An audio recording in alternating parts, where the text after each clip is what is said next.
အားလုံးပဲမင်္ဂလာပါဒီဗီဒီယိုလေးမှာတော့ကျွန်တော်ဒီဖြိုရဘူးပုံစံဆွဲတဲ့နီလန်းလေးကိုကျွန်တော်မျှဝေပေးပါမယ်အဓိကတော့ဒီ beginner တွေစလေ့လာတဲ့ခါမှာဆိုရင်ကျွန်တော်ဒီလိုမျိုးပုံစံလေးအလွယ်တကူဆွဲလို့ရတယ်ဆိုတာလေးကိုကျွန်တော်သိစေချင်တာပေါ့နော်ဟုတ်ပြီတော့ဆိုရင်ကျွန်တော်ဒီဖြိုရဘူးပုံစံလေးပေါ့နော်အဲ့ဒါလေးကျွန်တော်တစ်ချက်လောက်ဆွဲကြည့်အောင်ပေါ့နော်ကျွန်တော်အရင်ဆုံးပါလေးယူလိုက်မယ်ဆိုရင်ဒီက rectangle လေးအရင်ဆုံးယူလိုက်မယ်ပေါ့နော်ပြီးရင်ကျွန်တော်ဒီ rectangle သူ့ရဲ့ဒီဘူးပုံစံလေးဆွဲဖို့အတွက်ကိုကျွန်တော်ချီချီလေးတစ်ခုဆွဲလိုက်မယ်ပေါ့နော်ပြီးလို့ချင်းဒီသူ့ရဲ့အခုကတော့ face မှာအဖြူအောင်ဖြစ်နေရပေါ့နော်ဒါကိုကျွန်တော်ဒီ stock ဘက်ကိုပြောင်းလိုက်မယ်ပြီးရင်ဒီဟာလေးကိုကျွန်တော်အနှက်ရောင်လေးရွေးထားလိုက်မယ်ပေါ့နော် stock ကိုအနှက်ရောင်လေးရွေးလိုက်မယ်ပြီးရင်ဒီ stock လေးကိုနည်းနည်းလေးထူလိုက်မယ်ပေါ့နော်ကျွန်တော်2လောက်ထားလိုက်မယ်ထားပြီးလို့ချင်းကျွန်တော်ဒီ keyboard ပေါ်က plus ပေါ့နော် plus sign လို့တစ်ချက်ယူလိုက်ယူပြီးရင်ကျွန်တော်ဒီနားလောက်မှာတစ်ချက်ဒီ anchor point တစ်ခုထားမယ်ပြီးရင်သူနဲ့ဒီနားကြီးရင်းနေရာမှာကျွန်တော် point တစ်ခုချမယ်ပေါ့နော်ချပြီးလို့ချင်းကျွန်တော်ဘာယူမလဲဆိုရင်ဒီ die selection 2ကိုယူမယ်ယူပြီးလို့ချင်းကျွန်တော်ဒီတစ်ဘက်က point လေးကိုကျွန်တော်ဆွဲပြီးမှကျင်းမယ်ပေါ့နော်တစ်ဘက်ကိုလေးကျင်းမယ်ပြီးရင်ဘက်ကိုလေးဒီလောက်ကျင်းလိုက်မယ်ပေါ့နော်ဟုတ်ပြီဒါဆိုကျွန်တော်တို့ဒါဒီလိုဘူးပုံစံလေးကိုကျွန်တော်ပုံဖော်နေရပါတော့ဟုတ်ပြီဒါအားလုံးကိုကျွန်တော် select မှတ်လိုက်မယ် select မှတ်ပြီးလို့ရှိရင်ဒီကကျွန်တော်ဒီ point လေးတွေကိုပေါ့နော်နည်းနည်းလေးတောင်းလေးတွေခုံလိုက်မယ်ပေါ့နော်ဒါဒီလိုပုံစံလေးဟုတ်ပြီလို့လို့ရှိရင်ကျွန်တော်ရည်တက်ဘူးအဖုံးလေးဆွဲမယ်ပေါ့နော်ဒါလည်းကျွန်တော်ဒီ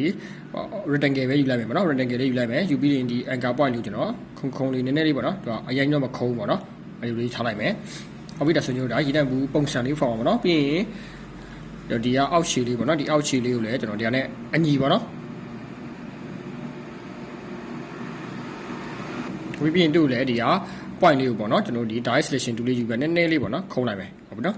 ဒါဆိုရင်ကျွန်တော်တစ်ချက်ကြည့်ကြည့်အောင်ဒါဆိုရင်ထွေဘူးပုံစံလေးတော့ဖြစ်လာပြီပေါ့နော်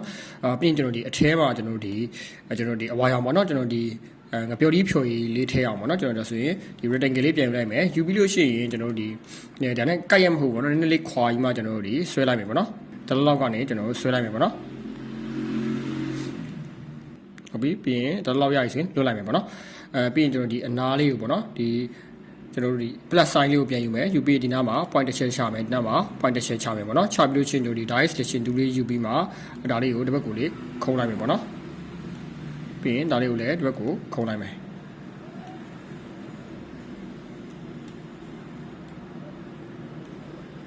ဟုတ်ပြီပြီးလို့ရှိရင်ကျွန်တော်တို့ဒါလေးကိုနည်းနည်းလေးအရင်ခုံလို့နေရပေါ့နော်ဟုတ်ပြီပြီးတော့ဒါလေးကိုနည်းနည်းလေးဆွဲချလိုက်မယ်ပေါ့နော်ပြီးရင်ဒီဟာလေးကိုလည်းကျွန်တော်တို့အနားလေးကိုနည်းနည်းလုံးလိုက်မယ်ပေါ့နော်ဟုတ်ပြီပြီးရင်နည်းနည်းလေးအောက်ချလိုက်မယ်ပြီးရင်ကျွန်တော်ဒီဟာလေးတော့အတွင်းထဲဟာကိုတော့ကျွန်တော်ဒီအဝါရောင်ပေါ့နော်ဒီအဝါရောင်လေးကိုကျွန်တော်ဒီ eye dropper တူလေးယူပြီးမှထည့်လိုက်မယ်ပေါ့နော်ပြီးရင်ကျွန်တော်ဒီဘာလေးပျောက်သွားလို့ဆိုရင် stock လေးပေါ့နော် stock ကိုဖျောက်ထားမယ်ဟုတ်ပါနော်ဒီလိုပုံစံလေးပေါ့နော်ဟုတ်ပြီပြီးလို့ရှိရင်ကျွန်တော်ဒီအတွင်းထဲကဟောပေါ့နော်ဒီအပတ်လေးဆွဲရအောင်ပေါ့နော်ဆိုရင်ကျွန်တော်ဒီ rectangle ပဲယူလိုက်မယ်ပြီးရင်ကျွန်တော်ဒီအပြည့်လောက်ပေါ့နော်ဒီအရေးအပြည့်လောက်ကိုဒီလောက်ကိုကျွန်တော်ဖြည့်လိုက်မယ်ဖြည့်ပြီးလို့ရှိရင်ဒီကောင်တော့အဝါရောင်မဟုတ်တော့ဘူးပေါ့နော်အဖြူရောင်ထားလိုက်မယ်ပေါ့နော်ပြီးရင်ကျွန်တော်ဗာလေးယူလို့ဆိုရင် anchor point 2လေးယူပြီးတော့နည်းနည်းလောက်ဒီအလဲကနေကိုင်မှနည်းနည်းလောက်ဆွဲချလိုက်ပေါ့နော်ပြီးရင်ဒါလေးကိုလည်းအလဲလောက်ကနေဆွဲချလိုက်မယ်အခုဒီလိုပုံစံလေးပေါ့နော်ပြီးလို့ရှိရင်ဒီ eclipse 2လေးယူပြီးမှပေါ့နော်ဒီတော့နည်းနည်းတို့ချိတ်လေးဆွဲရအောင်ပေါ့နော်ပြီးရင်ကျွန်တော်ဒီ rectangle ယူမယ်ပြီးရင်ဒီ4000တုံးပေါ့နော်4000ပုံစံလေးဆွဲလိုက်မယ်ပြီးတို့ဒါကိုကျွန်တော် die selection 2လေးယူပြီးမှဒါကို point ကိုလုံးလုံးလေးထားလိုက်မယ်ဒီလိုပုံစံလေးပေါ့နော်ဟုတ်ပြီပြီးရင်ကျွန်တော်ဒါလေးကိုcopy လေးပွားလိုက်မယ်ပေါ့နော် auto key နဲ့ copy လေးပွားလိုက်မယ်ပြီးရင်နည်းနည်းလေးအရှုဟာပေါ့နည်းနည်းအလုံးလေးဒီထက်ကိုထပ်ကြည့်လိုက်မယ်ပြီးရင်ဒီကောင်လေးတော့ကျွန်တော်ဒီနည်းနည်းအဝါရည်နဲ့ဟာလေးကိုတုံးလိုက်မယ်ပေါ့နော်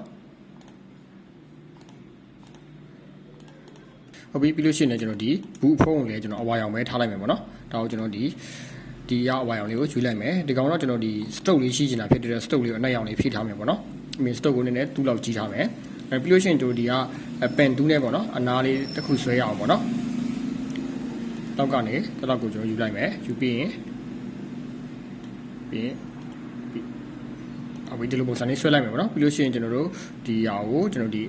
အဝါရနဲ့တဲ့ဟာလေးပေါ့နော် eye dropper 2လေးယူပြီးမှဒီဟာလေးကိုဖြည့်လိုက်ဟုတ်နော်ပြီးရင်ကျွန်တော် stock ကိုဖျောက်လိုက်ပေါ့နော် stock တစ်ခါလေးပျောက်သွားရပေါ့နော်ဒီမှာ stock မပါလို့ပြီးလို့ရှိရင်ဒီရေဘူးကိုလည်းအဲ့တိုင်းပဲပေါ့နော်ကျွန်တော်ဒီလောက်ကနေနောက်ထိကိုယူလိုက်မယ်ပြီးရင်ကျွန်တော် order key ရဲ့ဒီက point လေးတစ်ချက်ထောက်လိုက်ထောက်ပြီးရင်ဒီက point လေးကိုတစ်ချက်ယူလိုက်ပေါ့နော်ဒီဒီနာနည်းနည်းလေးဟိုဖြစ်နေရပေါ့နော်ဒါလေးကိုတစ်ချက်ယူမှဒီနာလောက်ကိုပို့လိုက်မယ်ဟုတ်ပြီ ဟုတ်ပြီဒါဆိုကျွန်တော်တို့ဒါဖြိုရည်ဘူးပုံစံလေးတော့နည်းနည်းလေးပေါ်လာပြီပေါ့နော်ဒါဆိုကျွန်တော်ဒီနားမှာလေးကျွန်တော်တို့ဟောပေါ့နော်ဒီငပြောဒီပုံစံလေးဆွဲကြည့်အောင်ပေါ့နော်ဒါဆိုရင်ကျွန်တော်တို့ဒီဘက်ကိုလာလိုက်မယ်ပြီးရင်ကျွန်တော် pen 2 wave လိုက်မယ်ပေါ့နော်ပြီးငပြောဒီပုံစံလေးဆွဲဖို့တဲ့ဒီပုံစံအသေးလေးငပြောဒီတေးလေးပေါ့နော်ဒါဆိုရင်တစ်ချက်လောက်ဒီနားမှာလေးငပြောဒီပုံစံလေးထည့်ဖို့ပေါ့နော်ဒါဆိုရင်ကျွန်တော်ဒီငပြောဒီရဲ့ guide ရင်ဆွဲမယ်ပေါ့နော် guide 2ရဲ့ဒီ guide လေးပြီးရင်ဒါအခုဒါ2ရဲ့ငပြောဒီခဏ2ရဲ့ငပြောဒီလာမယ်ဟာပေါ့နော်ပြီးရင်ဒါငပြောရဲ့အနာပြီးမှပဲကျွန်တော်ပြန်ပြင်မယ်ပေါ့နော်ပြီးရင် order key နဲ့ဖြောက်ပြီးမှဒါလေးယူလိုက်မယ်ဟုတ်ပြီပြီးရင်ကျွန်တော်ဒီက die selection tool လေးလာပြီးမှဒါလေးနဲ့နည်းနည်းပြင်ရအောင်ပေါ့နော်ငပြောပုံစံမကြရတဲ့ဟာလေး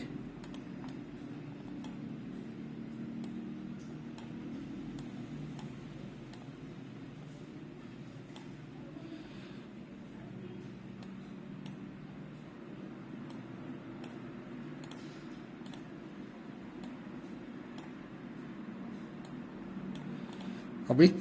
ဒါဆိုတော့ဗီဒီယိုပုံစံလေးနည်းနည်းတော့ပေါ်သွားပြီပေါ့နော်ဒါလေးကိုကျွန်တော်ဒီ line လေးတစ်ခုပေါ့နော်အနက်ရောင် line လေးတစ်ခုထည့်လိုက်မယ်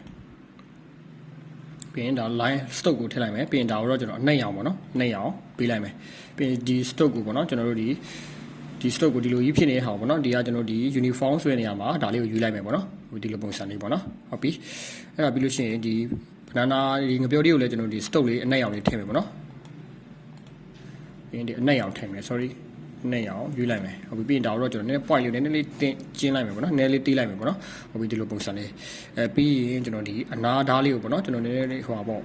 အစိမ်းရောင်လေးပေါ့နော်အစိမ်းရောင်လေးဖြည့်လိုက်မယ်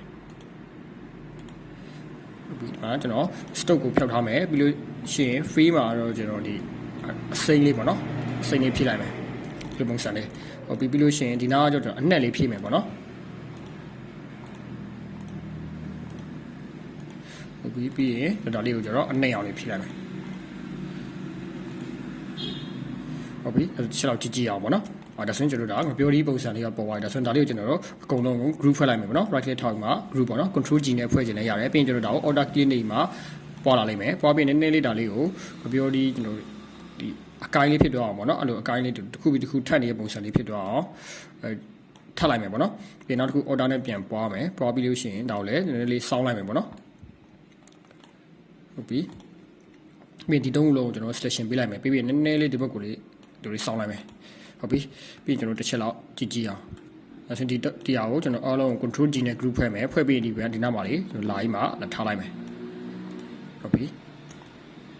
ဟုတ်ပြီဒါဆိုတော့ကျွန်တော်ဒါဖြိုရည်ဘူးပုံစံလေးပေါ်လာတယ်ဆို background လေးကျွန်တော်တစ်ချက်လောက်ထည့်ရအောင်ပေါ့နော်ဒီကျွန်တော်တို့ဒီ rectangle တူးလေးယူလိုက်မယ်ယူပြီးဒီတောင်းကကျွန်တော်ဒီ insert လို့ပေါ်တဲ့နေရာကနေ double down အထိကျွန်တော်တို့ဆွဲချလိုက်မယ်ဆွဲချပြီးလို့ရှိရင်ကျွန်တော်တို့ဒီဟာကို right click ထောက်ပြီးမှ array send to back ကိုပို့လိုက်မယ်ပေါ့နော်ပို့ပြီးလို့ရှိရင်ကျွန်တော်ဒါလေးကိုအရောင်ကိုနှုတ်တဲ့ဘက်ကိုလေးတွားလိုက်မယ်ပေါ့နော်ကျွန်တော်ဒီအဝါရောင်နေရာမှာတော်တော်လေးနှုတ်တဲ့ဘက်ကိုလေးရွေးပြီးမှ okay တစ်ချက်ပေးလိုက်ဟုတ်ပြီဒါဆိုတော့ကျွန်တော်တို့ကျွန်တော်ဒီjuicy ပေါ့နော်ကျွန်တော်ဒီ banana juicy လို့ပြောရမလားပေါ့နော်ဒီဖြိုရည်ဘူးပုံစံလေးဆွဲတာကျွန်တော်အလွယ်တကူလေးပေါ့နော်စာရင်မလေ့လာနေတဲ့ beginner တွေအတွက်ဆိုရင်ဒီလိုလေးပုံလေးဖော်ပြီးမှပေါ့နော်ဆွဲကျင်တာကိုယ့်အတွက်ကိုနည်းနည်းလေးကို impression ပို့လို့ကောင်းတယ်ပေါ့နော်ဟုတ်ပြီလောက်ဆိုတော့ကျွန်တော်တို့ဒီလိုပုံစံလေးတွေဆွဲတဲ့ဟာလေးကိုနားလည်မယ်လို့မျှော်လင့်ပါတယ်ကျွန်တော် channel လေးကိုလည်း like and subscribe လေးလုပ်ပြီးပါလဲအားပေးလို့ရပါတယ်ကျေးဇူးတင်ပါတယ်